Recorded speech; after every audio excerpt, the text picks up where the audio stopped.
ဂျာနေတူးတဲ့ဘဝဝတ္ထုထဲမှာဝူခုံးမနိုင်တဲ့မိစ္ဆာမရှိခဲ့ပါတဲ့အမှန်တိုင်းပြောရရင်ဝူခုံးတယောက်တည်းတိုက်တာတော့မဟုတ်ပါဘူးပါကျဲနဲ့ပေါင်းပြီးနှစ်ယောက်တယောက်တိုက်ခဲ့တာတောင်မှဒီမိစ္ဆာမကိုမနိုင်ခဲ့ပါဘူးအားလုံးပဲမင်္ဂလာပါ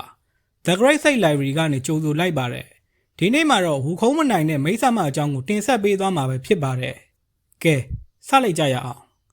ဒီမိစ္ဆာမဟာဘယ်တောင်မှစတင်ပေါက်ဖွားခဲ့တယ်ဘသူစီမှာပညာသင်ခဲ့တယ်ဆိုတဲ့အတိတ်ရာဇဝင်ကိုအတိအကျဖော်ပြမထားပါဘူးဒါပေမဲ့သူမကိုစတင်တွေးရှိရတာကတော့အနောက်ဘက်လင်ရှမ်းတောင်ကမြတ်စွာဘုရားတရားဟောကြားနေတဲ့မိုးချိုးကျောင်းတော်မှာပဲဖြစ်ပါတယ်သူမဟာတရားပွဲမှာဘုရားရှင်ရဲ့တရားတော်တွေကိုခိုးယူနားထောင်နေရင်ကြင့်ကြံနေခဲ့တာပါတနေ့မှာမြတ်စွာဘုရားကသူမကိုသတိပြုမိသွားပြီးလက်နဲ့တွန်းလိုက်မိပါတယ်အဲ့ဒီအချိန်မှာမိစ္ဆာမကသူမရဲ့အစိတ်ဆူးနဲ့မြတ်စွာဘုရားရဲ့ဘဲဘဲလက်ကိုပြင်းထန်စွာထိုးလိုက်ပါတယ်တကိုးတော်ကြီးမားတဲ့ဗုဒ္ဓမြတ်စွာတောင်မှအလွန်မင်းနာကျင်မှုကိုခံစားခဲ့ရပါတယ်မိစ္ဆာမကိုဝိုင်းဖမ်းခဲ့ကြပေမဲ့သူမဟာအစွမ်းထက်သူဖြစ်လို့လွတ်မြောက်သွားပြီးလူပြည်ကအမျိုးသမီးနိုင်ငံအနီးကဗျက်ဆောင်တောင်မှာရှိတဲ့ဗျက်ဆောင်ကူမှာလာရောက်ပုန်းအောင်နေခဲ့တာပဲဖြစ်ပါတယ်ထန်ဆန်းဆရာတော်နဲ့တပည့်တွေဟာအမျိုးသမီးနိုင်ငံကနေခက်ခက်ခဲခဲထွက်ခွာလာရချိန်မှာမြို့အပြင်ရောက်မှာတော့လေပြင်းတစ်ချက်တိုက်ခတ်လာပြီးမိစ္ဆာမကပေါ်လာခဲ့ပါတယ်သူမဟာဆရာတော်ကိုဖမ်းခေါ်သွားပြီးဂူထဲမှာပိတ်လောင်ထားခဲ့ပါတယ်သူမဟာဆရာတော်ကိုညှင်းဆဲဖို့ဖမ်းတာမဟုတ်ပဲရှင်နဲ့ရံမြတ်တစေဖို့နဲ့သူမနဲ့လက်ထပ်ဖို့ဆွဲဆောင်ခဲ့ပါတယ်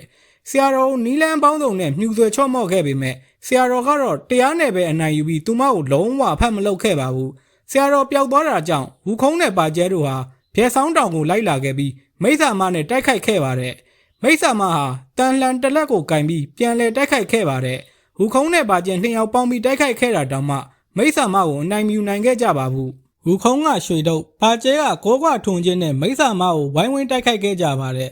်မိစ္ဆာမဟာအစွမ်းအရမ်းထက်ပြီးသူမရဲ့လှန်လက်နက်နဲ့တင်သူတို့နှစ်ယောက်ကိုအကျိတ်နဲ့ပြိုင်တိုက်နိုင်ခဲ့ပါတယ်တိုက်ခိုက်နေကြရင်အကွက်ပေါင်း90လောက်ရောက်မှာမိစ္ဆာမကသူမရဲ့အမိကိုဝူခုံးမရိပ်မရောက်အသုံးပြုပြီးဝူခုံးရဲ့ဦးခေါင်းကိုဇက်ခနဲထိုးလိုက်ပါတယ်ဝူခုံးကစိန်လိုမာတဲ့ဦးခေါင်းရှိပေမဲ့ဒီအစိတ်ကဝိညာဉ်ထိနာကျင်စေတာမို့နာလာကြည်လားလို့အော်ဟစ်ပြီးနောက်ကိုဆုတ်ခဲ့ရပါတယ်အဲ့ဒီနေ့တနေ့လုံးဝူခုံးဟာခေါင်းကိုက်ဝေဒနာခံစားနေရလို့ဆရာတော်များဂါထာယူနေသလားလို့တောင်ထင်ခဲ့ပါတယ်အဲ့ဒီနာကျင်ကြိုက်ခဲမှုဟာဆရာတော်ရဲ့ဂွင်းချက်ဂါထာပြီးရင်ပထမဦးဆုံးခံစားလိုက်ရတဲ့ခေါင်းကိုက်ဝေဒနာပဲဖြစ်ပါတယ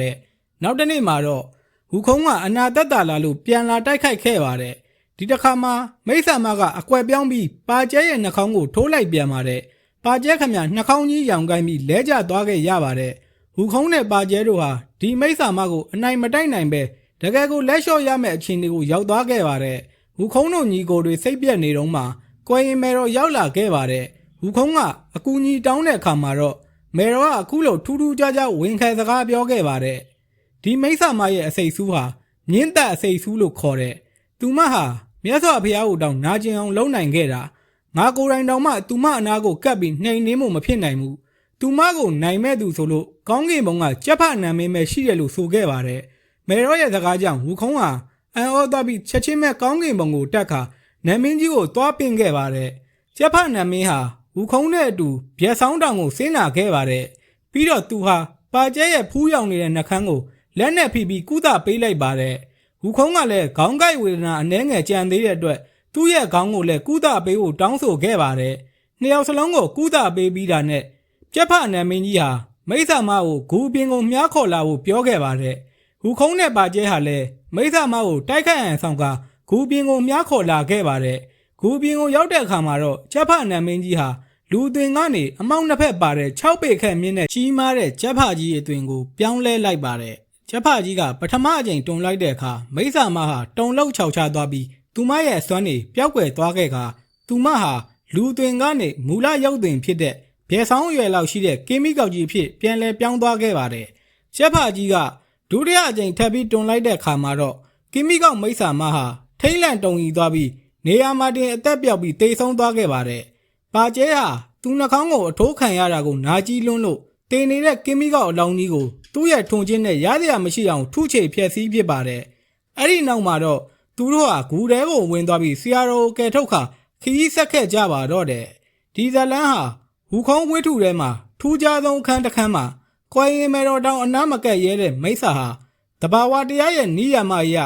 ကျက်ဖကြီးရဲ့တွန်တန်အောက်မှာတင်အသက်ပြောက်ခဲ့ရတာဟာအရာရာမှာအနိုင်ရရှိသူရှိတယ်ဆိုတဲ့သဘောကိုဖော်ပြနေတာပဲဖြစ်ပါတယ်။နတ်ကျက်ဖကြီးရဲ့အကြောင်းကိုဆက်ပြီးပြောပြပေးပါမယ်။ဘူခုံးဇလန်းထဲမှာပါဝင်တဲ့ကျက်ဖကြီးဟာတကယ်တော့နတ်မိဖုရားကြီးရဲ့အချွေရမဟုတ်တယ်လို့တမန်ကျက်တကောင်လည်းမဟုတ်ပါဘူး။သူဟာတရုတ်နတ်ဖုရားလောကမှာအရေးပါတဲ့ကျေနံမင်းတစ်ပါးဖြစ်ပါတယ်။သူ့ရဲ့တရားဝင်ဘွဲ့အမည်ကမောက်ရီရှင်းကွမ်ဖြစ်ပြီးသူဟာကောင်းကင်ဘုံရဲ့နက္ခတ်28လုံးမှာတပါးအပါဝင်ဖြစ်ပါတယ်။အနောက်ဘက်အခြမ်းကိုစောင့်ကြည့်ရတဲ့ဖြောက်စိတ်ကျဲကိုကိုစားပြုတဲ့နတ်မင်းကြီးတစ်ပါးပါသူ့ရဲ့နန်းစာဟာကောင်းကင်ဘုံက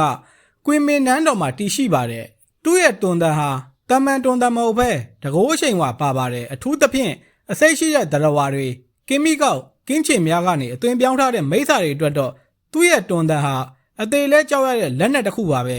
ဇလန်ထဲမှာဝူခုံးတို့ညီကိုတောင်မနိုင်တဲ့ကင်းမီကောက်မိစ္ဆာမကိုနှိမ်နှင်းတဲ့အခါမှာလဲကျက်ဖာကြီးအသွင်ပြောင်းပြီးနှစ်ကြိမ်တွန်လိုက်ရုံနဲ့မိစ္ဆာဟာမူလအသွင်ကင်းမီကောက်ပြန်ဖြစ်သွားပြီးတေဆုံးသွားခဲ့ပါတယ်ကျက်ဖာတွေရဲ့သဘာဝအတိုင်းမွန်းလင်းချိန်ကိုတွန်ပြီးကျင်ညာပေးရသလိုကောင်းကင်ဘုံမှာလဲအချိန်နာရီနဲ့နေမင်းကြီးရဲ့သွာလာမှုကိုစောင့်ကြည့်ကြည့်ရှုရပါတယ်နက္ခတ်28လုံးကတပားအနေနဲ့စัจ java ရဲ့ဟန်ချက်ညီမှုကိုထိန်းညှိပေးရပါတယ်ဝူခုံးဇလန်တွေက